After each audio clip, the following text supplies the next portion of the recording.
I was gonna rip his heart out, I'm the best ever. I'm the most brutal and vicious and most ruthless champion there's ever been. There's no one can stop me. Lynx is a conqueror, no, I'm Alexander, he's no Alexander. I'm the best ever, there's never been anybody ruthless. I'm Sonny Liston, I'm Jack Dempsey, there's no one like me. I'm from their claw, there's no one that can match me. My style is impetuous, my defense is impregnable, and I'm just ferocious. I want your heart, I want to eat his children. Praise be to Allah.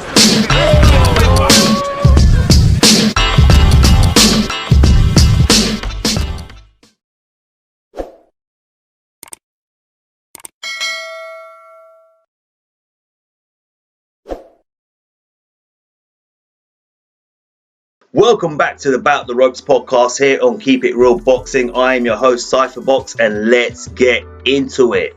Okay, listen, I'm not going to tell you everything I'm going to talk about today. If you want to see what I'm going to talk about today, then look in the description of this video and you'll see a whole list of all the things that all the topics that I'm going to touch on today.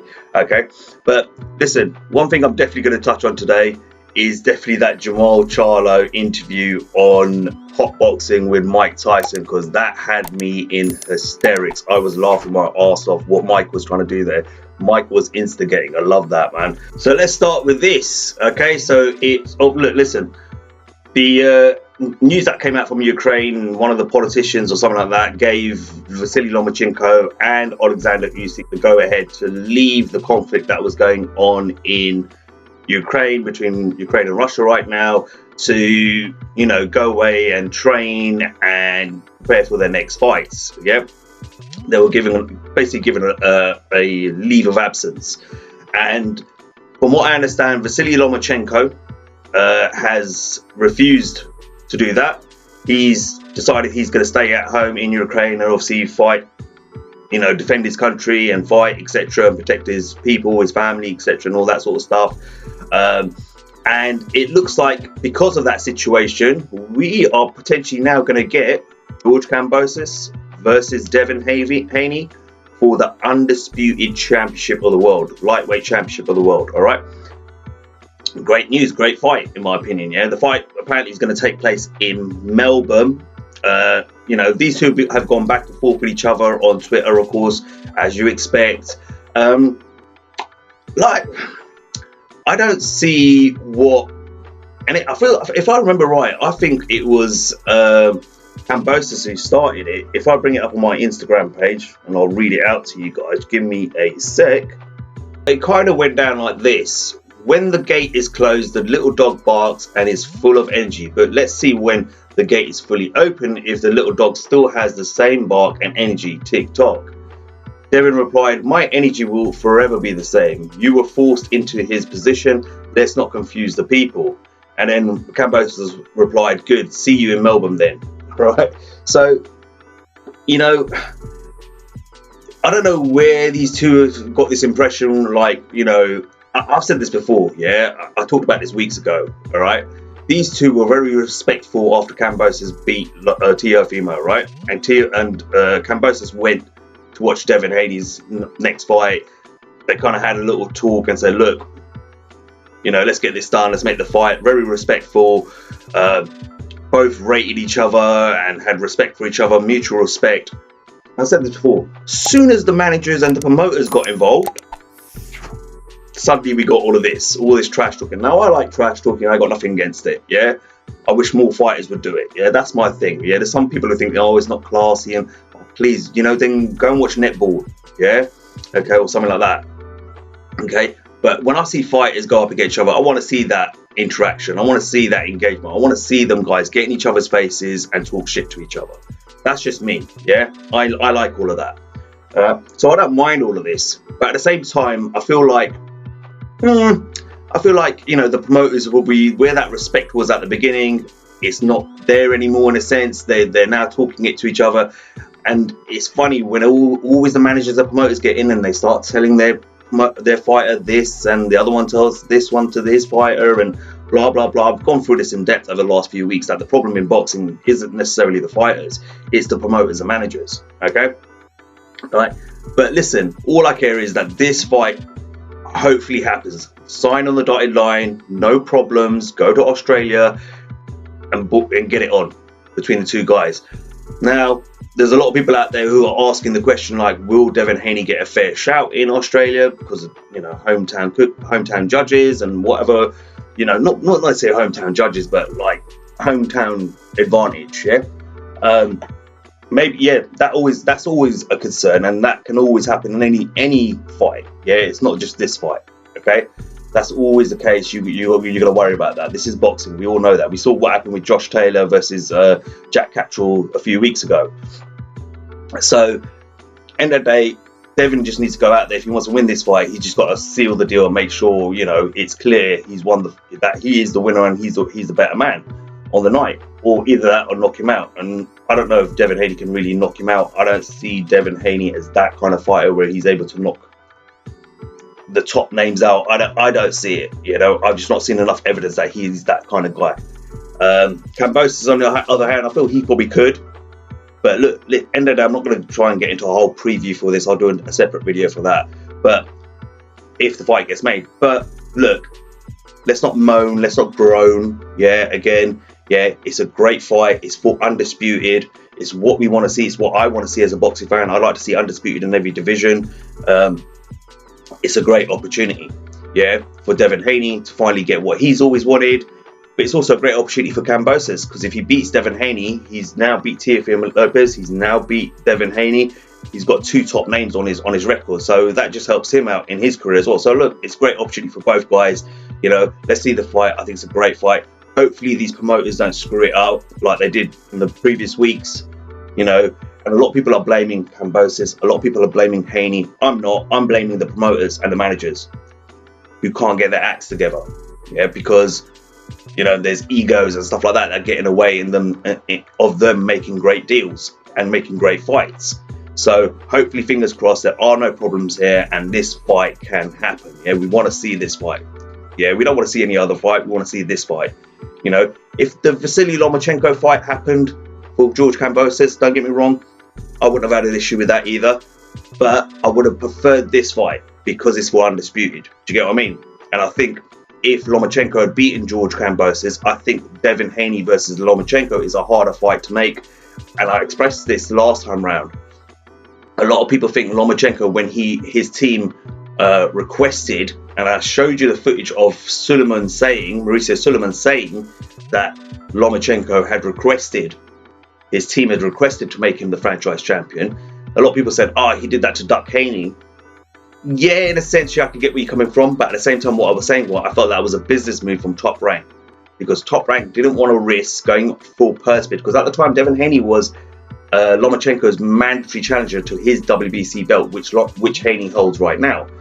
And this is what I was saying, was that it was a business move, in my opinion, because I feel Bob Arum, ESPN, and Top Rank didn't want to risk losing a purse bid to Eddie Hearn and DAZN Matchroom and having Lomachenko having to fight on DAZN. So rather than risk that happening, they turned around and said, hey, they petitioned to the WBC, hey, can you make Lomachenko the franchise champion? And that's exactly what they did. That in turn made sure that Lomachenko and Devin Haney, who was his mandatory at the time, would not go to a purse bid, and then they don't risk having their top fighter or one of their top fighters ending up on DAZN because they lost the purse bid. Do you understand what I mean? So I kind of went into this in depth last time around. I don't want to go into depth in it. Again, that was my opinion. Again, it was the business, politics, etc., and all that sort of stuff that got in the way of that fight happening back then, in my opinion. That's just my personal opinion. Okay, a lot of people will push the narrative, Lomachenko was scared and he ran. I don't think Lomachenko's scared of Devin Haney, just like I don't think Devin Haney's scared of Lomachenko. I think business got in the way of it. I think Top Rank, Bob Arum, and ESPN got in the way of it. They just thought, well, there's a chance we could lose this purse bid back then, when Devin Haney was the mandatory challenger to Lomachenko. So they said, hey, let's petition for him to become the franchise champion. That way he still keeps hold of a WBC belt and we don't have to take that risk. You know what I mean? So I understand it. So in a sense, yeah, it is a duck, but I think it's more of a business duck than Lomachenko scared of Haney duck, if you get what I mean. And vice versa, there's a lot of people out there who are accusing Haney of being scared of Lomachenko, and the Lomachenko fanboys, you know, they're going to do that, just like the Devin Haney fanboys are going to do the same about Lomachenko. I don't believe that at all about either fighter, in my personal opinion. But listen, this is a great fight. I like it. Let's hope it happens. Let's hope the businessmen involved, the promoters, the managers, the broadcasters, all that nonsense, these guys can finally get it done and get the fight done, get the contract signed, and let's see undisputed between George Kambosos and Devin Haney. Okay, so let's move on from that. Let's talk about this that you can see on the screen. Okay, so Michael Benson, if you're not following Michael Benson on Twitter, I highly recommend you do. He puts out a lot of news, daily content, etc. So follow him on Twitter. Right. So here's some news about Jack Catterall, and it says Jack Catterall has dropped from number 1 to number 3 in the new WBO super lightweight rankings following his defeat to Josh Taylor. This means if Taylor does vacate and move up, it will now be Liam Pereira, I got that right, versus Teofimo Lopez, 1 versus 2, number 1 versus number 2, which is likely ordered for the WBO belt instead. Now you can see what Josh Taylor's done at the bottom, right? He said, "Quick, you better phone the police." Right? So this was on the back of the Speaker of the House here in the UK, in the House of Parliament, who's from Jack Catterall's area, who's his local MP or something like that, or something like that, turned around and reported the whole incident to the police in terms of the decision that was given by the judges to award the win to Josh Taylor versus Jack Catterall, right? Now, I said as well when I did my take on that was that what are the police going to do about it, really? Like, they've got better things to do with their time than investigate whether a bunch of judges were corrupt or not corrupt, okay? And 2, how would they know? Like, they're not experts. They're experts in policing, not experts in judging boxing fights. So it was all a complete waste of time. I told you nothing was going to happen, all right? It was down to the British Boxing Board of Control, and British Boxing Control gave the judge in question a slap on the wrist and said, "You're a naughty boy, don't do it again," and that was it. Yeah, I mean, end of the day, the British Boxing Board of Control took no action against Josh Taylor for his racism, which I also showed in previous podcasts a couple of weeks ago when I talked about this. Go check that out. Links in the description, all the evidence behind it, where Jack Catterall a few years ago was arrested for racially abusing a bouncer and was actually charged in court for it. Okay. Now, did you honestly expect this guy to show any kind of class? Now, Jack Catterall replied to this and said no class at all, or something like zero class from this man, or something like that. And I agree, there's no class in what Josh Taylor did. It's like he's gloating. I know I actually lost the fight, but I got away with it. That kind of thing, yeah? And it was like a dig at Jack Catterall. And for me, that would be motivation if I was Jack Catterall, would come back and say, okay, you know what, I'm going to go be a world champion. Then I'm going to move up and chase this idiot down. But that's up to him. That's just my mentality. But I have to agree, it shows a real lack of class from Josh Taylor. But I wouldn't expect anything less from that guy, to be honest with you. That's the personality he is. That's the person he is. In my personal opinion, the whole racism thing, the only reason he was apologetic for that was for one reason, is because he got caught and he got taken to court. And it was interesting how that whole article and that whole incident of him racially abusing a bouncer at a nightclub got swept under the carpet, and the British Boxing Board of Control did absolutely nothing about it either. So did you honestly expect them to do anything for Jack Catterall, in terms of the robbery he faced? Was it in Glasgow, Edinburgh, wherever it was? I don't really care, in Scotland that night. I think Jack Catterall just needs to move on now and try and focus on coming back and going on and being a world champion, because he does deserve it, man. But again, Josh Taylor, personally, I think when he goes up to welterweight, he's going to get his ass handed to him by Terence Crawford anyway. If he makes that fight, he's getting destroyed, because Crawford's he's a monster, man. He's a different animal altogether. You saw what Crawford's response was, when he got told against Sean Porter that he was down and they had Sean Porter up in the fight, and he went out in that round and finished Porter off to the point where Porter's dad, Kenny Porter, had to throw in the towel. So I don't think, Josh Taylor is going to meet his match there, and even if it wasn't Terence Crawford, do you think he beats Spence? I don't think he beats Spence. I don't think he beats Ugas. In my opinion, that's just my personal opinion. He doesn't beat those guys. Maybe a Virgil Ortiz. I don't personally think, he might have a close fight with Keith Thurman. Maybe a Danny Garcia, Mikey Garcia. He beats those guys. Jorano Ennis, in my opinion, probably beats him. I don't think Josh is going to have the same success as he has done at 140. In my opinion, I think he's going to get exposed at that level. I think he's a big guy who's probably fought in a weight class that he shouldn't be fighting in. I think he's maybe a bit of a weight bully, in my opinion. And he's had a lot of success. Don't get me wrong, I'm not taking any of the he's a talented fighter. He's shown a lot of grit. It's amazing what he's achieved in the amount of fights he's had. I'm not knocking his achievements, but I just think when he goes up to welterweight, it's a different world, man. And I don't think he'll compete against those top boys in the welterweight division, in my personal opinion. All right, so this fight looks great to me. This is a great fight that's been made. We're going to have Artur Beterbiev versus Joe Smith Jr. Obviously, Artur Beterbiev is holding that WBC and IBF belt, and Joe Smith Jr. is holding the WBO belt, and the fight's going to take place on June 18th. Funnily enough, that is the same day that Jermall Charlo fights Selecki. So I'm guessing that card's going to do absolutely crap, in my opinion. Yeah, no one wants to watch Jermall Charlo versus Selecki. All right, there's plenty of fights he could have made out there, great fights, and he opted not to. This is the fight to watch on June 18th, right here. Artur Beterbiev versus Joe Smith Jr. Great fight. Listen, you know what I would like to see happen, yeah? I told you I wasn't very keen on Canelo fighting Triple G again, yeah? I've got no problem with the Bivol fight, in my personal opinion. I think that's a really good fight. And I talked about his record, compared it to Jermall Charlo, Andrade, and even David Benavidez, and all these people that were saying that he's just some bum, some Euro bum. Well, if you look at his record, he's got better names on there than Jermall Charlo has at middleweight, that Andrade has, and what's his name? Benavidez, and even Plant, to be honest with you. Plant has the top name he has on his name is Canelo, and he lost that fight. Okay, but I think that's a really good fight. I would like to see the winner of Canelo versus Bivol go on and fight the winner of these two guys here. Yeah, because that would be, again, undisputed at light heavyweight. This is why I said I don't really care for the Triple G fight. We've seen the first two fights. Yeah, they were good fights. They were great fights, I suppose. They weren't like the fights that I would class as classics, in my opinion. Yeah, but good solid fights, enjoyable to watch. Close fights, I felt Canelo edged both of them.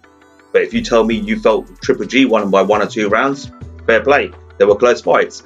But yeah, I would like to see the winner of Canelo versus Bivol go on and take Artur Beterbiev on, and Artur Beterbiev versus Joe Smith Jr. in my opinion. That would be for undisputed at light heavyweight. Canelo's all about, he wants to achieve these great things and create this great legacy. Well, that's how you do it. I don't think you create a legacy by beating Bivol, take his belt, and then go on and fight Triple G for a third fight. I think you should go on and make that fight for undisputed at light heavyweight, in my personal opinion. That's the way I look at it. But again, Bivol might beat Canelo. Let's not underestimate the guy. Yeah, Bivol might beat Canelo, and if he beats him, no, I'm pretty sure. Actually, you know what? I'm pretty sure Canelo would have a rematch clause in place. I've never really looked into it or asked, but I'm pretty sure he would have a rematch clause in place. So, that might be a bit of a problem. But listen, whichever way it works out, I think it's a great opportunity to get undisputed champion at light heavyweight finally. It's a good division, good solid fighters in there. I would like to see that. I think this fight's great though. This is going to be an intriguing fight for me. Beterbiev is that solid rock though, man. I kind of favour Beterbiev, but I'm not going to count out Joe Smith Jr. He's a good fighter as well. So we just have to wait and see. But, it's a shame that Canelo signed up to fight Bivol and then Triple G next. Personally, I don't think. Listen, look, I know a lot of people want to see the Triple G fight, and generally it is the Triple G fanboys who want to see that fight because they felt there was robbery in both fights, and, judges were paid off and all this sort of stuff, etc. And, they want revenge for their favourite fighter. He's 40 years old. He's been inactive now for a while. Plus, his last couple of performances haven't been great. Triple G, especially the fight against Derevchenko, where I and many other personally felt that he lost that fight and he should have gave a rematch to Derevchenko, but he didn't. So that's what I'm saying. I'm not too excited by Canelo versus Triple G at all. I would rather see the winner of Canelo versus Bivol take on the winner of Artur Beterbiev versus Joe Smith Jr. for Undisputed. That's the way I see it. And speaking of Triple G, this came out recently as well, that Golovkin sues Golden Boy Promotions for at least $3 million owed from the Canelo rematch. Listen, I can't be bothered to get into these fighters' purses and their money anymore, to be honest with you. Unless it's really relevant, I will talk about it. But end of the day, look, I'm not actually surprised by that. Sometimes I feel Golden Boy and Oscar De La Hoya, but all promoters do it. They all try and rob fighters and take their money from. Let's be honest. There's many ways of doing that, but seems like Triple G's. I don't know. It says he sues. So I don't know if that is that saying that he's done it and he's got an outcome, or he's about to sue him, or I'm guessing he's now placed a lawsuit against Golden Boy. But you know what? That happens in boxing. But the only thing is, obviously, it's not Canelo's problem anymore, because obviously Canelo is no longer with Golden Boy. But just a little information there for you that there is a legal battle potentially going on here between Triple G and Golden Boy. They owe him $3 million apparently from the Canelo rematch. Okay, so let's get into in my opinion, is the best topic of the day, of this podcast today. Jermall Charlo was called out by Mike Tyson for not making the big fights on his podcast on YouTube. I'll link the episode in the description of this video. But he was kind of like, in a nice way, I think Mike was doing it in a pretty nice and jovial way, in a funny way. But he was basically telling him, like, dude, man, you kind of need to get in these fighters' faces and make these fights. Yeah. And Charlo's response for me wasn't that whole Lions only mentality that we've seen displayed, over the years. That aggressive. But then again, you're not going to do that when Mike Tyson's sitting in front of you, because Mike Tyson, he could knock you out even now. But you could see it in Jermall's face. He wasn't expecting it. He probably didn't appreciate it. But I'm going to play you a little clip from that whole thing. And listen, I was in hysterics, man. Like, it just cracked me up completely. Like, for me, it made Jermall Charlo look really bad. Personally, it made him look really bad. Yeah. You're a fighter. I get where Mike Tyson's coming from. You're a fighter, for crying out loud. You shouldn't be talking marketing and this and that and boxing's changed. You should be saying, like, let's get it. Do you know what I mean? And that's what Mike wanted to see, that old school mentality. And you know what? In my opinion, after seeing what I just saw from Jermall Charlo on that segment of the show, he ain't about that life. This whole Lions only thing, you need to stop all of that. You ever think about Benavidez? Would you fight him? I fight him for sure. Yeah. Then why you not getting? You said he fight anybody. He ready. Right. You know that. Why they not letting you fight this guy? This guy got me calling him the Mexican monk. Everybody's scared of this guy. And I hear you saying you want to fight. I just think his value is low. It's not worth as much as God damn, fighting a fight like Canelo. I'd rather get one of the best in the world right now that got a belt. Then why you not fighting Canelo? I'm just waiting. He called Canelo out for 5-6 years already. Then fight the next best guy, the Mexican monster. Who? Benavidez. He ain't no Mexican monster. Everybody's scared of him. Nobody's fighting him. We box. We're not scared of no human on earth. Please call these people out. Listen, the whole world's looking at you. Call these people out. What's up? It's the Jermall the Hitman Charlo. Let's get it. Who won it? Name them names, man. They know who they is. Name the names, please. The names need to be named. They know who they is. The Mexican monk. Oh my God. Like, come on. Like, you can see what Mike's trying to do. All right, Mike's trying to instigate. Don't get me wrong, yeah? All right, but rightfully so. Yeah, I liked what Mike was doing there. Yeah, he pulled him on the show and he said, call him out by name. When he said call him out, he said, this is Jermall Charlo. Who wants it? Let's get it. Like, no, call the names. Benavidez, let's do this. Get your bitch, blah, blah, blah, blah, blah. Do that bit of trash talking. I'm trying to avoid using any foul language here, but listen, you know what YouTube's like. He's trying to get him to say names, to get gully, to get street, to get raw, to get in that person's face. If you watch the whole episode, he talks about, oh man, you need to go talk about his mother or his wife or whatever and all that sort of stuff, you need to insult him, you need to get up in his face, get to the press conference, and you saw what he said there. He goes, I'm trying to fight the best guy. And who's that? Canelo. Okay, why is the Canelo fight happening? Blah, blah, blah, blah. Okay, you can't get the Canelo fight. This is what I've been saying for weeks now. I've been saying this for weeks. What Mike is saying here, I've been saying for weeks. If you can't get the Canelo fight, fight the other top guys. Fight Benavidez. Yeah? Go up to 168. Fight Caleb Plant. And those fights are easy to be made, because you're under the same promotional banner. You're under PBC. You're under Al Heyman. Those fights shouldn't be difficult to make at all. You can't use the excuse, it's, the other side of the street and they're not being, they're not being realistic and the negotiations and blah, blah. That shouldn't be a problem. You've got the same damn promoter, manager, whatever you call Al Heyman, advisor. Like, I don't even know what Al Heyman's role is. Yeah, and Al Heyman likes to keep things in the house anyway. So those fights should be easy to be made.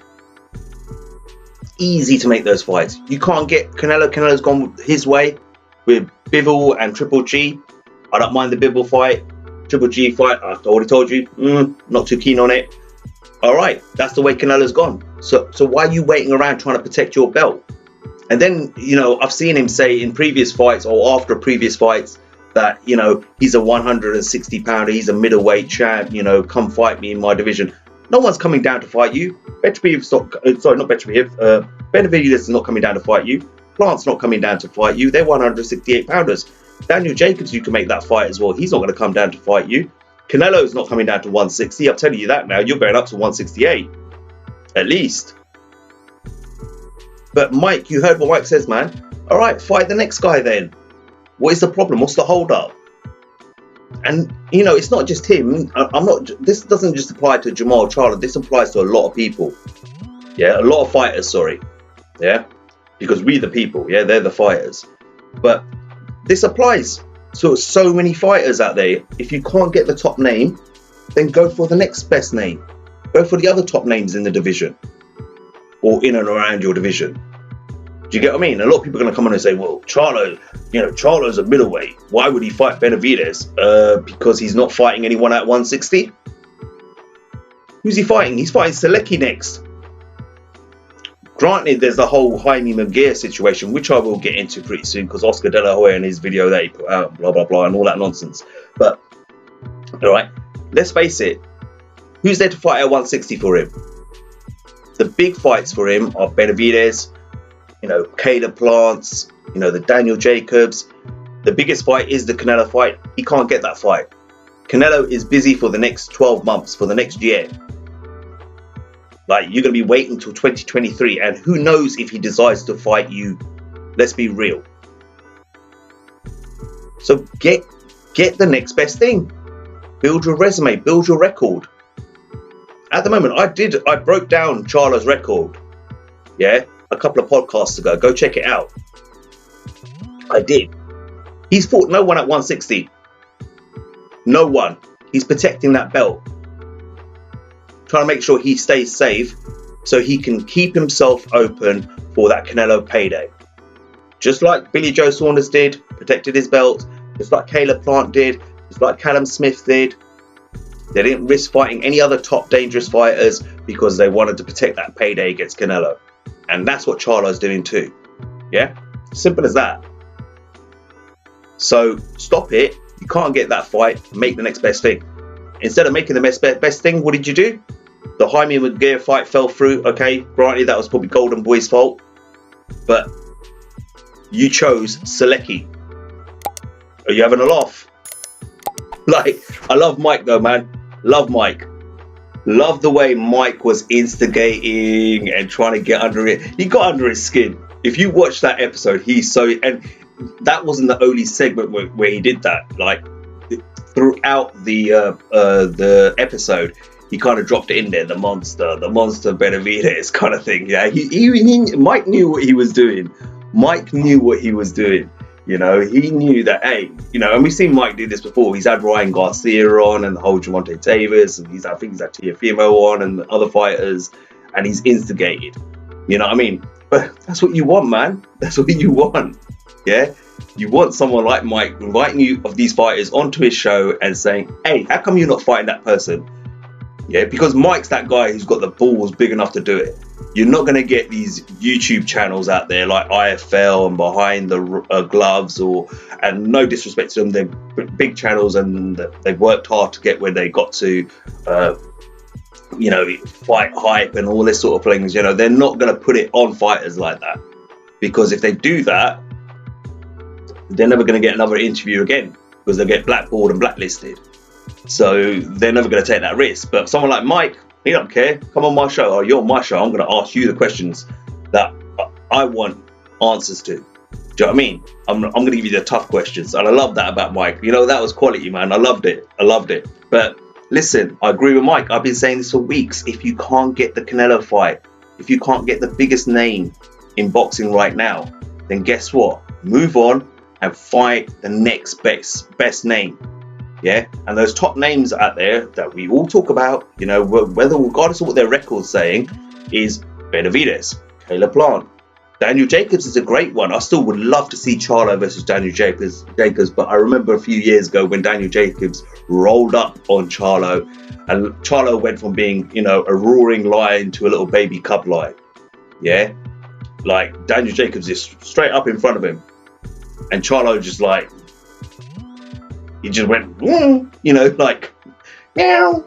He went from roaring lion to meow. You know, it was, so I don't know whether that fight can still be made. But look, end of the day, man, he's not impressing me, Jermall Charlo. You know, when he was at 154, I thought, yo, man, I like this guy. Yeah, and I'm not going to knock it. At 154, you know, I liked Charlo. I thought, okay, cool, man, this guy, you know, he seems like a serious contender. But as soon as he moved up to 160, yo, man, he started protecting that belt, got that belt, started protecting it, and is just holding out for that Canelo payday now, you know, and it's starting to turn into a joke, man. Yeah, it's starting to turn into a joke. We've already seen, I already talked about Billy Joe Saunders, he did the same thing. Talked about Caleb Plant, he did the same thing. Callum Smith did the same thing. Now we got Charlo, who's still doing the same thing. Like Mike said, fight the next best man. Like, yeah, let's go check it. Benavidez, would you fight him? I'll fight him for sure. Yeah. Then why you not getting? You said he fight anybody. He ready. Right. You know that. I know, but why they not letting you fight this guy? This guy got me calling him the Mexican monk. Everybody's scared of this guy. I hear you saying you want to fight. I just think his value is his low. Value is low. Worth as much as I took Mike's reaction. No, I'd rather like get one of the best in the world right now. Mike's like, what is this shit? Yo, man, back in my day, we did shit. That's what Mike's thinking. Then fight the next best guy. There you go. Fight the next best guy. Who? Benavidez. He ain't no Mexican monster. They're fighting. Everybody's scared of him. Nobody's fighting him. We bots. We're not scared of no human hurt. Please call these people out. Listen. What's this? This is his call out. What's up? It's the Jermall the Hitman Charlo. Let's get it. Who won it? Name them names. They know who they is. Name the names, champ. Please, the names need to be named. Please. The Mexican monk. Oh, I loved it. Yo, shout out to Mike Tyson for doing that, man. Like, these fighters need to get called out like that. You can't keep allowing this to happen and allow these fighters to get away with, you know, just, you know, cherry picking until they get that big payday against Canelo. You know, do your thing, man. Right, Canelo's busy over there, making that fight over there. But look, that was funny. And in my opinion, I'm sorry, yeah, that's not what I expect from a real fighter, man. A warrior. He claims to be a warrior. Yeah? Lions only. Rah! More like cubs only. Meow! Meow! Like, come on. Let's get it. Shout out to Mike Tyson for doing that, man. I hope Mike does that. You know, Mike always does that anyway. But I would like to see other people do that as well on their big, large platforms because, like, come on, man, we need to start seeing these guys mix it up with each other. Canelo's busy, man. Mix it up with one another. You got a whole year. You know, do something impressive. Impress me. Yeah, impress the bot fight fans out there. Real boxing fans will know what I'm talking about. Fanboys are going to get their knickers in a twist. I've said this, if you're a fanboy, stay off my channel. Don't want to see you. Don't want to hear from you. Yeah? But real boxing fans who love the sport, who don't care, they just want to see great fights. Yeah? They don't have a dog in the fight, in a sense. They just want to see this great fighter over here fight this great fighter over here. This champion fight this champion. Let's get it. Let's see who the best man is. Yeah, let's see who the best fighter is. Who's the real warrior? Let's see it. You know, and that's what Mike's trying to say here. But, hey, that's modern day boxing these days, isn't it? Anyway, moving on. So while we're on the topic of Jermall Charlo, let's talk about this. Some guy, I don't know who this guy is, he kind of like challenged Stephen Espinoza on Twitter again. And this is what he had to say. So let me get this straight. Jermall says no to 8 million for Andrade, says no to CANELO for who know how much money, but says yes to Selecki, who got dusted by Andrade 3 years ago, laughing out loud, emojis, etc. and stuff like that. And this is what Stephen Espinoza had to say in reply. You don't have it straight. Jermall didn't say no to CANELO. It was CANELO's decision to go in a different direction. Then Mungiua's promoter rejected the Mungiua deal, and in late 2019, Andrade turned down the Charlo fight on show in order to re-sign with DAZN and fight Luke Healer. So make the Benavidez fight. I'm joking. Yeah, right. Benavidez is busy anyway, right? Benavidez is going to fight. I'm going to get into that. Benavidez is fighting, what's his name? David Lemieux in May. Yeah, I think it's May. I'm going to get into David Benavidez in a minute anyway, and Caleb Plant and that whole situation. But look, Stephen Espinoza, listen, you could have made that Andrade fight. Yeah? You're talking about two. This is what annoys me, right? Yeah, I get it. Mungiua's promoter, they did. I'm going to get into that as well because I thought that was pathetic for Oscar De La Hoya. You knew who the A side was, and the A side was not about to do a 50-50 deal with you. But anyway, I'm going to get into that in a minute. Yeah, but all right, CANELO decided to go another way. But I also remember that Charlo turned down. His own brother admitted a few years ago that Jermall Charlo turned down an initial offer from Golden Boy to fight CANELO. So don't act like you didn't get an opportunity, man. It was out there. His own brother said it out publicly. Let's not forget that. Yeah, on one of his Insta live stream things. Yeah, okay. The Jaime Munguia thing, we'll touch on that in a second. The Andrade fight, he's saying that in 2019. Stephen Espinoza, it is now 2022. Have you made another offer since? Have you made another offer since? What? You offer the fight once 3 years ago and that's it. The fight can't be made. We're never going to make that fight. It's impossible. Like, really? This is what I'm talking about. And you know why that is? Because Stephen Espinoza doesn't want to do business with Eddie Hearn. He doesn't like Eddie Hearn. He despises Eddie Hearn. All right?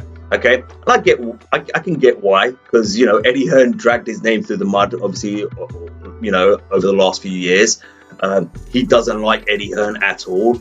Eddie Hearn has come out, and remember, I'm not a fan of Eddie Hearn. I'm not a fan of any of these promoters. Yeah, I call Eddie Hearn out on this podcast regularly. Yeah, he's not exempt from this. Yeah, but in this situation, I'm focusing in on Stephen Espinoza. All right, but here's my take. Yeah, I'm not like you guys out there. Basically, sorry. I'm going to add this in. I'm not like you fanboys and fangirls out there. You know, you have your favorite promoters and your promotional banners and, oh, I support Eddie Hearn and I support Stephen Espinoza. You're supposed to support boxing, idiots. Yeah? The sport, not the businessmen who get in the way of great fights being made. Anyway, look, here's my take on this whole thing that Stephen Espinoza has just said. 2019. All right, and granted, I touched on this the other week. Yeah, I touched on this the other week. All right, that offer was made 3 years ago. You've not tried to do another deal since. That's it. One offer was made. It was turned down. Dead in the water. Come on, yeah, you can put another offer out there and test if Eddie Hearn's willing to get his fighter to fight on another platform. Because Eddie Hearn always says, hey, you know, we're open to making fights on other platforms and other broadcasters and blah blah blah and all that sort of thing. You know, we just need to get Andrade a fight. Let's see how much truth there is to that as well. Let's not forget that. But damn, you've not made another offer to try and make that fight? No? Don't get me wrong, Eddie Hearn's guilty as well. I don't think he's managed Andrade's career very well. But my point is, yeah, from Stephen Espinoza, what he's saying right here and right now is, what, you didn't try and make that fight? You didn't try and make that deal again? You didn't say, hey, Eddie, knock, knock, knock. You know, Andrade's still interested. You know, he turned the offer down a few years ago to sign with you and DAZN. I get it, but look, what can we do now? You know, Jermall needs an opponent. Andrade, needs an opponent. This will be a great fight. How do we make it happen? No, of course not. It's dead in the water. I don't like Eddie Hearn. You know, I'm an emotional being. You know, I'm in my feelings about Eddie Hearn. And I can't make that deal or make that fight. Give me a break. Come on, like, you guys need to start seeing this stuff. Yeah? You get all caught up in he's ducking him and he's ducking her and blah, blah, blah and all this sort of stuff, whatever. But sometimes the biggest problem is the promoters and the managers. You know? And yes, I'm going to say this, yeah? You all think that these fighters are so in control of their careers. Yeah, that they're top-end businessmen. They're not. I'm telling you now, because if they were, they wouldn't need all these people around them making decisions for them and advising them. Yeah? Yeah, because a real boss would just turn and say, you're my promoter, go make that fight. Or you're my broadcaster, go make that fight. Yeah, I don't want to hear anything else until that's signed. I remember Lennox Lewis saying it once with the Mike Tyson fight. I think Mike Tyson was signed to a contract with Showtime, and Lennox obviously had his deal with HBO, and he turned around and said, he goes, I don't care what you guys have to do. Yeah, go away and get me that Mike Tyson fight. I don't care. I'm not fighting anyone else. It's only Mike. Mike is my next opponent, and you're going to make it happen. And he forced them into doing a joint promotion. Showtime, HBO, etc. Do you remember that? And they had the guards and they had the security guards or whatever in the middle of the ring to keep them apart from each other and all that stuff. But they made it work. They had to. Because the fighters demanded it. And I think Mike from his side said, give me the Lennox fight. That's what I want. Make that fight happen. I don't care what you have to do. See what I mean? So sometimes the fighters need to be a boss. But let's be realistic here. That's not what you want to hear. Oh, in 2019, we made an offer and he rejected it. So guess what? We are never going to make him an offer ever again. Yeah, it's dead in the water because I'm in my feelings about Eddie Hearn and I don't like his promoter. He said some mean things about me. Boo hoo hoo. You're getting in the way of great fights being made. Are you serious? And you guys out there are accepting this behavior from these managers, these promoters, these broadcasters. Do you get what I mean? But giving out, going on what we just saw from Jermall Charlo anyway, yeah, I don't think he'll make the fight anyway. Yeah, last time it was Andrade. This time I definitely think Charlo would just say, no, I don't want that work. But end of the day, make the offer. Try and make that fight happen. But listen, it's what I'm talking about, man. You guys are focusing on the wrong people. You're focusing on the fighters, making out the fighters are ducking and this and that. Yeah, I'm telling you now, what you need to start focusing in and putting pressure on are these promoters and these managers and these broadcasters, because they're getting in the way of great fights being made because of attitudes like that. All right, so let's get into Oscar De La Hoya, and Oscar De La Hoya putting this video out regarding the failed negotiations between Jaime Mungiua and Jermall Charlo. Jaime Mungiua versus Charlo. Look, listen, we want the fight, obviously. And Charlo's the champion. He gets the bigger cut. We all know that. That's common sense. Showtime, yes, you have the fight on Showtime pay-per-view, but I need the Zone to participate. They built Jaime Munguia. That's only fair. It's business. More platforms, more pay-per-views, more money for the fighters. What's wrong with that? Oh, Oscar was so passionate there. He was so believable. What's wrong with that? Absolutely. Listen, I'm going to get into this, right? First of all, you just openly admitted that Jermall Charlo is the A side, yeah? Which means everything is in his favor, not just the money, yeah? Even where the fight is going to be placed. Now, two, once again, you know, in this case, Oscar De La Hoya wants to keep DAZN happy. He wants to make sure he keeps having that deal with DAZN. You know, I'm sure at some point his DAZN deal is going to run out, right? And these are the sort of things that are going to get brought up in negotiations. That, hey, you let the Jaime Munguia fight happen on Showtime and all that sort of stuff, yeah? Okay, I did hear that Jaime Munguia's deal was over with DAZN, his contract, and that they were looking to renew that. I don't know how much truth there is to that, so I'm not really going to run with that narrative. But remember, Golden Boy doesn't have a lot of top names on under their brand, yeah, under their umbrella. You know, they've got Ryan Garcia, they've got Jaime Munguia, they've got Virgil Ortiz. Yeah, I can't think anyone else outside of that really stands out as names for the casual boxing fans to want to tune in and watch. So they've got to make sure they keep DAZN happy, right? Naturally. So that's why he's turning around and saying, hey, you know, I have to do a deal with DAZN as well. I have to, you know, they've helped build Jaime Munguia, etc., etc. So we've got to split this between both platforms, right? But for him to sit there and say, hey, this is great for the fighters, more money for the fighters, you know, more platforms for the fight where the fighters can be seen, you know, he's talking about, oh, this is all great for the fighters. Why are you getting in the way of it? This is, again, politics. This is business getting in the way. The simple fact of the matter is, right, okay, this isn't for the fighters, what Oscar De La Hoya is saying, yeah? That's not true.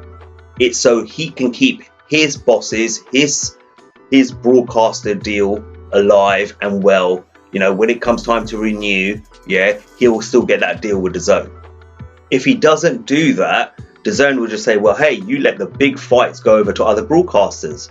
I mean, and they'll use this as an example. Jermall Charlo versus Jaime Munguia was on Showtime. It wasn't on DAZN.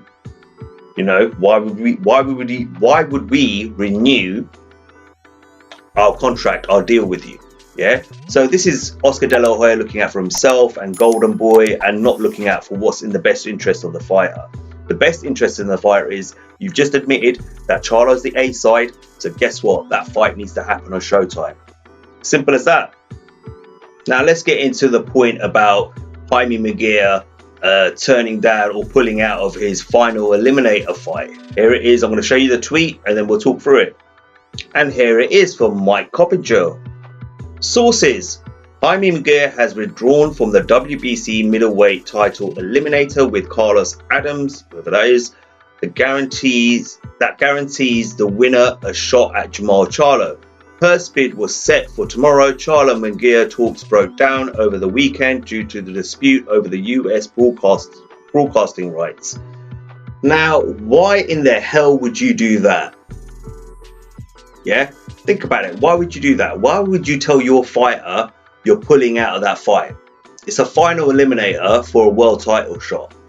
Okay, so Jaime Munguia would probably win that fight, and then obviously it will be ordered that he has to fight Jermall Charlo for his belt at middleweight. Okay, if the teams can't come up with an agreement within 30 days or whatever it is, then purse bids would be called, and the biggest purse bid would win the fight, would win the rights to the fight and control the fight, right? So isn't that an opportunity for DAZN to throw a hell of a lot of money? Yeah, they've got all these bags of money, right? All this money they've got. Wouldn't it be an opportunity for them to throw a whole load of money at winning that purse bid and then getting Munguia versus Charlo onto the DAZN platform? No? Alright, there's a risk they could lose that purse bid. Right, there's a risk, of course. But then also in that whole situation, why would you pull your fighter out now? You could pull your fighter out then, right? You could turn around and say, hey, no, we're not having that fight on Showtime. DAZN won't allow it. We've pulled Jaime out. That's why, yeah, they won that purse bid, but we don't care. We're pulling out the fight, right? Again, see what I mean? But they're not going to do that, because then they have to publicly admit that that's DAZN's fault. DAZN to turn around has stopped this fight from happening because they don't want to see Jaime on another platform. And vice versa, Showtime will probably do the same thing with Jermall Charlo. Yeah? And this is what I'm talking about. And you're probably saying, what's your point? My point is, again, business is getting in the way of great fights happening, or good fights happening. Yeah, this is a good fight. You know, Jaime McGee needs a name. Charlo definitely needs a name at middleweight. You know, Jaime McGee is on the up. You know, he's coming up. Charlo's just been sitting around fighting, you know, C-class fighters. It's a good fight. Why wouldn't we want to see it? Yeah? But this is what I'm talking about. The business side of things are just going to get in the way. Yeah, again, promoters, managers, and broadcasters. If you're looking for someone to really blame for why boxing is in the state that it is at times, yeah, right? Don't know, we get some great fights as well. We do get some great fights. We got some great fights towards the end of last year. All right, so it wasn't that we had bad fights, but then we don't get every fight that we want to see. Yeah, but if you want someone to blame, yeah, then you need to start looking at your favorite promoter, your favorite promotional company, your favorite broadcaster that you guys out there, you new age boxing fans, you fanboys and fangirls, all love and support so much and defend to the death for some reason, along with your favorite fighters. And then start claiming he's scared, he's scared, he's scared. No, they're not. The ones that are scared are the business people. They're scared of losing money. But hey, that's how it works, isn't it? Yeah, this is how it goes in boxing. So how is that? So he's saying it's best. You saw him in that video. He said it's best if we split it 50-50 on both platforms. It's more money for the fighters, more viewership. You know, this is best for the fighter. Do you know what I mean? Who doesn't want that? Blah, blah, blah. Okay, so then why did you pull your guy out of the fight and eliminator fight? Is that best for him? Let's say Charlo gets beaten by Selecki. Let's just say that happens. You just pulled your fighter out of a fight that he could have gone on and made a fight with Selecki. You know? And Selecki's not a PBC fighter. Let's remember that as well. Right? Exactly. So, like, again, business, again, another example of businessmen, women, promoters, managers, and broadcasters getting in the way of good fights or great fights, in some cases, being made. So, update on Caleb Plant and David Benavidez. Right, so they were apparently negotiating to make a fight in September. David Benavidez's father, Benavidez Sr., turned around and put a post up on Instagram saying that Caleb Plant had turned down the offer, okay, to fight in September. So basically, you know, once Benavidez got through his fight with David Lemieux, he would then go on to fight Caleb Plant in September. However, this happened where Caleb Plant then, on the back of that fight falling through, that deal falling through, Caleb Plant, this was put out that Caleb Plant is going to fight Anthony Jarrell. I think they're going to have the fight in May, right? So I'm guessing this is a bit of a tune-up fight for him because obviously he's coming off a loss. And then apparently the winner of this fight between Caleb Plant and Anthony Jarrell will face the winner of David Benavidez and David Lemieux, I guess. Yeah. But then Anthony Jarrell put this out. If nobody hear me say we have a fight, then it's not a done deal yet. Are we talking about it? Yeah, yes, but no deal has been done, is what he's supposed to say. Yeah. Okay. Cool. Excuse that his grammar and his spelling there. He got that completely wrong. All right. But the point is, no deal has been done with Caleb Plant yet. Right. I'm guessing it will. I don't see Jarrell turning down that money, to be honest with you. I put up a tweet on, a post up on Instagram, which caused a bit of stir, especially with those Caleb Plant fans. Yeah. And remember, I said this from day one about Caleb Plant. He's a good boxer. He's a talented boxer. But I feel like he has been avoiding that David Benavidez fight. And people are going to say, what? How could you say that? Well, I said this, in my podcast the other week, in a couple of weeks ago, I think it was. where I said Caleb Plant, as soon as he won that IBF belt, he held on to it, just like Billy Joe Saunders, just like Callum Smith, just like Jermall Charlo is doing right now, and holding on to that belt, saying, no, I don't want to let go of this belt. I want to keep hold of this belt. Just keep me busy for now until the Canelo payday comes knocking. And when I get that Canelo payday, I'll be happy. I'll be a happy man. I'll sign on the dotted line and take that fight. No. I don't want to fight Benavidez. No. I don't want to fight Jacobs. No. I don't want to fight Charlo. You know. Give me other fights. Keep me busy. And then eventually, Canelo will come along because he needs his belt, and I'll get my payday. No different from what Billy Joe Saunders did, Callum Smith did, and what else, Jermall Charlo is doing right now as well. Let's be real, yeah? So, and he's giving it all this tough guy stuff over the internet as well. Don't get, they both are. David Benavidez is doing it as well. But I'm not really buying Caleb Plant. Yeah? He could have made this fight. As soon as he won that IBF belt, he could have made the fight with David Benavidez next. He could have. But he didn't. Why? Because he was protecting that belt and he was protecting that payday. Let's be real. Now he might be a bit more braver because he's got nothing to lose. He's got no belt. He's already lost to Canelo. Maybe now he'll take that fight. Who knows? Yeah, you ain't going to get a rematch in Canelo in the next 12 months because guess what? Canelo's busy. So maybe now he does do it. I don't know. But I'm not convinced by Caleb Plant. I'm sorry. Yeah, I'm not convinced. Yeah, I believe he has been avoiding this fight to protect that belt he once held, that IBF belt he once held, which he lost to Canelo. He was protecting that belt because he wanted his payday. Even Canelo said it in an interview a few weeks ago. Remember that? I totally agree with what Canelo said there. That these guys need to mix it up and stop waiting for me to come knocking to give them their payday. Yeah? But, hey, listen, I can understand him wanting a tune-up match, a tune-up fight after, losing the way he did against Canelo. I get it. But the real test is going to be like, is he going to take that Benavidez fight? We're going to find out in September. That's going to be the real test. We'll find out if you're a real one then. But I do honestly believe, listen, right, even if he takes that fight in September, I'm not going to go back on my words, because prior to this, he could have made this fight with David Benavidez a long time ago, but he didn't because he still protected that belt, because he wanted his payday against Canelo. He knew Canelo would come knocking pretty soon. I'm sure Al Heyman might have had something to do with it. Yeah, I'm sure Al Heyman said to me, hey, hold up, we want to get Canelo, yeah, on our platform, and hey, you owe me, be loyal to me, blah, blah, blah, and all that nonsense that comes out of these promoters and managers' mouths. I'm sure that had something to do with it, without a doubt, yeah? But Caleb Plant went along with it, so clearly he wanted that as well.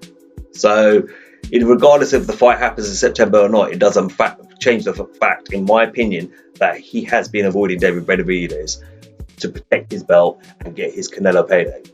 Simple as that. But we'll see what he's really made of now. Yeah, let's see if he takes that fight against David Benavidez in September. We'll see. Okay, let's talk heavyweights, in particular Anthony Joshua. Okay, this is Carl Froch's comment, right? Carl Froch came out and said he'll probably get chinned. Carl Froch warns Anthony Joshua to stay away from interim fight against Deontay Wilder. Now, he wasn't saying don't make the fight or definitely Anthony Joshua is going to lose the fight. He'll get knocked out by Deontay Wilder or anything like that. It wasn't one-sided or biased. If you go and watch the interview that was done, right? And TalkSport put this out there, by the way, right? Basically what he's saying is it's too risky of a fight because you are going to get caught by Deontay Wilder. Yeah, Tyson Fury got caught multiple times and got knocked out. Yeah, this is going to be no different. Wilder will land that punch at some point, yeah? And if he knocks you out and you don't get back up, you just took an interim fight, okay, against a guy you didn't really need to take a fight against because there's no belts on the line or anything like that. This is still a great fight. I would love to see this fight, okay? Here's my point, though. Why was Eddie Hearn putting this out there, that AJ wants this? Is it because Eddie Hearn and AJ feel a bit more confident now? Because obviously Wilder's been beaten, twice by Tyson Fury, and in some cases, some people believe 3 times because they believe he lost the first fight as well, right? And they're thinking, oh, he's damaged goods now. He's been beaten up a little bit. This fight's a little bit easier. timing is everything sometimes in boxing, guys. Yeah. The great Sugar Ray Leonard, he did it against Marvelous Marvin Hagler. Go watch the Marvin Hagler documentaries on YouTube. And Sugar Ray Leonard himself openly admitted he went into retirement. That fight never was going to happen against Marvin Hagler. Marvin Hagler, probably wasn't given enough credit for the boxer that he was while he was active, shall I say. And obviously he and Leonard became friends, and they were sitting down talking, and Hagler was like, oh man, I'm not feeling this boxing thing anymore, my heart's not in it, blah blah. Basically his mind and his heart was out of the sport.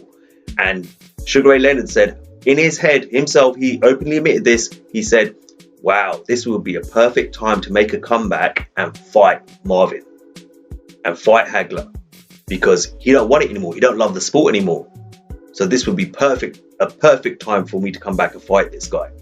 So he went into retirement because of his eye injury, which looks like it was a duck. He didn't want that work. And then as soon as he felt like, oh, this is a great time to fight Marvin Hagler, I've got the advantage because he's not feeling it anymore, I'll come out of retirement and fight him now. Same kind of thing here is, oh, this guy's taken a hell of a beating in his last 2 fights. Let's fight him now. Yeah, really? Like, he tried to do the same with Tyson Fury as well. Tyson Fury was 300 pounds and they were talking back and forth. He goes, give me that Tyson Fury fight next. I'll fight that fat boy next. But then later on, they didn't get the fight. And later on, Deontay Wilder got the fight. And they criticised Deontay Wilder for fighting Tyson Fury coming off the couch. But Tyson Fury was already in shape by that point. I remember all of this. Yeah, I've talked about it so much in the past. But that's how I feel what they're doing here, is they're trying to get Wilder at what they feel is the right time, where they feel it's going to be easiest for them to get the win, or where they've got the advantage. Does that make sense? But Wilder, we all know Wilder's off doing psychedelics in Africa, or wherever it is he's going. He's doing a tour or something like that. I don't know, he was talking about it. And then half the time I see him doing music. Apparently he wants to get into music or whatever it is, but Wilder's off doing his own thing at the moment. And Malik Scott's made it really clear. He's taking a year out. He's taking a break. And I think Wilder's said that as well. Whether Wilder's ever actually going to come back to boxing, who knows? We'll find out in a year or so from now. But it ain't happening now, so there's no point chasing that fight. It's not going to happen, guys. Yeah, no matter how much we want it. Froch has been very vocal about Joshua lately. He said Joshua won't be knocking Joyce out in a round. I don't think anyone can knock him out. Full stop. That's the fight we should be pushing for. Wow. Okay. Listen, I like this fight. I want to see this fight. If there's going to be an interim fight, this is the one to make. It's a good old-fashioned British domestic dust-up between two guys who I think they fought each other in the amateur as well. I think AJ said some things about the amateurs and stuff like that. Whatever. Who cares? That's the amateurs, right? Okay. I like Joe Joyce. I think he's a tough, durable opponent. Yeah, he's got a tough chin on him. He can take a lot of punishment, but he has that come forward, hard pressure style that I would like to see AJ go up against. I think this is a really good fight. The Wallen fight might make sense, yeah, because he's a southpaw. Who's the other one? Luis Ortiz. I've already spoke about Luis Ortiz last week. Pre-Deontay Wilder, yeah, I think Luis Ortiz, that fight should have happened. It didn't happen between AJ and him. After those 2 fights, those 2 knockouts, I don't think Ortiz is the same, personally. I think he's just gotten a lot more older and he's not there anymore, and it'll be an easy fight for AJ now. But I like this fight. I want to see this fight. I agree with Froch. I would love to see this fight. Yeah, you got Joe Joyce with a strong amateur background. All right, he's started his boxing career late, but he's got all the tools in the bag to get the job done as well and really make it. AJ says he wants a hard fight. He wants a top-ranked opponent. Boom, Joe Joyce. Let's see it. This would be massive here in the UK.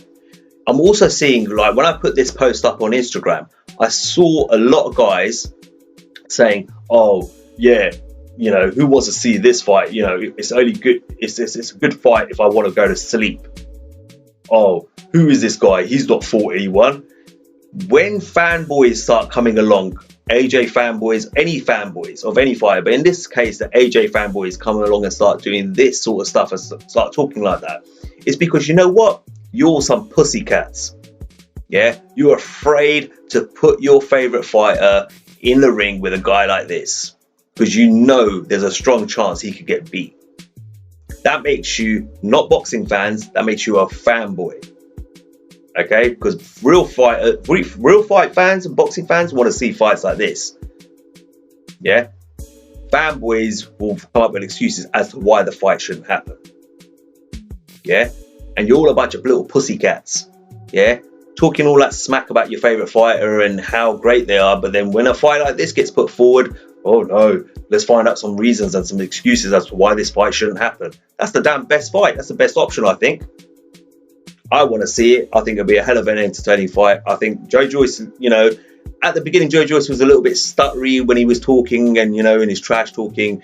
And I think he's built a lot more confidence in front of the camera now. And he does a lot more trash talking and gets in the faces of his opponents or potential fighters or potential opponents. I like that, you know. It'll be interesting to see how those two go back and forth because they've got some stories to tell. I think did AJ beat Joyce in the amateurs? I think he did. He mentioned something like that. He put it out there. So, hey, there's a background story on these two from the amateurs and stuff, right up to now to their pro careers. It's got everything. Why wouldn't you want to see this fight? If you don't want to see this fight, you ain't a real boxing fan. Plain and simple. I've got no problem with the Wallin fight, but this is the one I want to see. I think this is the best option. I want to see Anthony Joshua versus Joe Joyce if the Usyk fight can't be made. Yeah, and I know there's news about Usyk fight has come out. I'm going to talk about that on Sunday. I want to see how that unfolds a little bit first before I mention it. But yeah, I would love to see this fight, definitely. Listen, yeah, this bit of news, I'm going to make it quick. Amir Khan is not going to retire from boxing. Yeah, from what I understand, Amir Khan wants to keep going. And I've also heard he wants the Kell Brook rematch. Like, did he not go back home and watch the fight again, as you know, and look at what happened to him in that ring that night? He is done. Like, don't get wrong, Amir Khan's had a great career. He's had ups, he's had downs, but he's been a hell of an entertaining fighter and had a great career that you've enjoyed watching, right? He showed a lot of heart against Kell Brook, but he wasn't in that fight at all. At no stage was he in that fight. Why would you put yourself? Kell Brook is clearly in a better place, physically, skill-wise, etc. Maybe it was a confidence and mental issue with Kell Brook, you know, all these years after the Triple G and Roll Spencer thing. I don't know, but Amir Khan was not in that fight. For me, it looked like a complete mismatch. You know, why he would want to continue fighting, just hang him up. You went out on your shield kind of thing. You fought like a warrior like you always did. You left a final good memory and a great fight against a great rival of yours. You're the rival of your career. Leave it at that. Move on, man. It's done. Like, I don't understand it. And he doesn't even need the money, man. He's worth a lot of money. This is where a lot of people think, oh, he needs the money. No, he doesn't need the money. The guy's got plenty of money. I'm telling you, I heard he's worth about 40, 50 million. So he's not hurting for money. Think of it that way. Yeah? Mike Khan just needs to let it go. And this is where it happens, where fighters find it hard to let it go. And then, you know, the losses start piling up. We saw it with the likes of Roy Jones Jr., you know, we saw it with David Hay, you know, his 2 losses to Tony Bellew, etc. You know, where fighters just can't let go. Sometimes you just got to let go, man.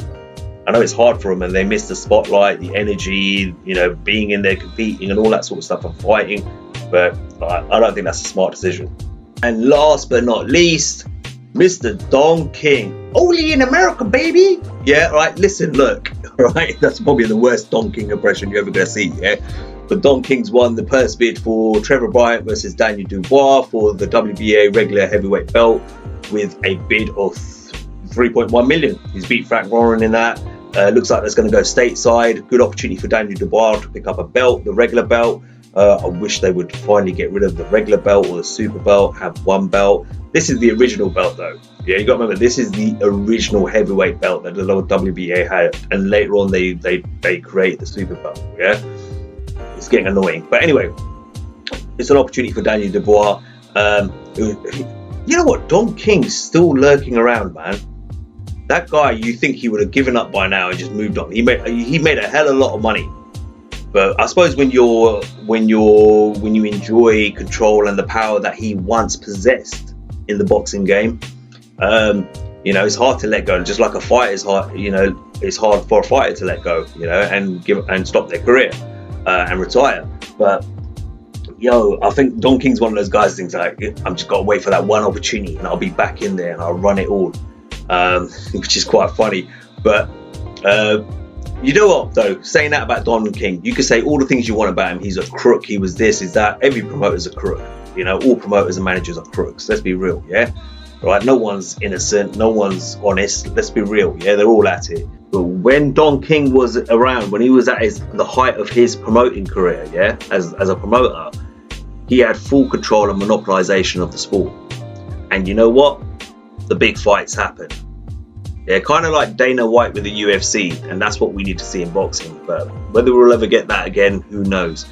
But to say what you want about Don King, and he was a crook, and he was cheated fighters and all that sort of stuff. However, big fights happened. Let's not forget that. Yeah. Okay, listen, that's all I've got for today, to be honest with you guys. Listen, follow me on social media at Keep It Real Boxing on Instagram, Twitter, and TikTok. As always, like, share, and subscribe. And until next time, this is Cypherbox reminding you to keep it real. I was gonna rip his heart out, I'm the best ever. I'm the most brutal and vicious and most ruthless champion there's ever been. There's no one can stop me. Lennox is a conqueror, no, I'm Alexander, he's no Alexander. I'm the best ever, there's never been anybody ruthless. I'm Sonny Liston, I'm Jack Dempsey, there's no one like me. I'm from Nairclaw, there's no one that can match me. My style is impetuous, my defense is impregnable, and I'm just ferocious. I want your heart, I wanna eat his children. Praise be to Allah.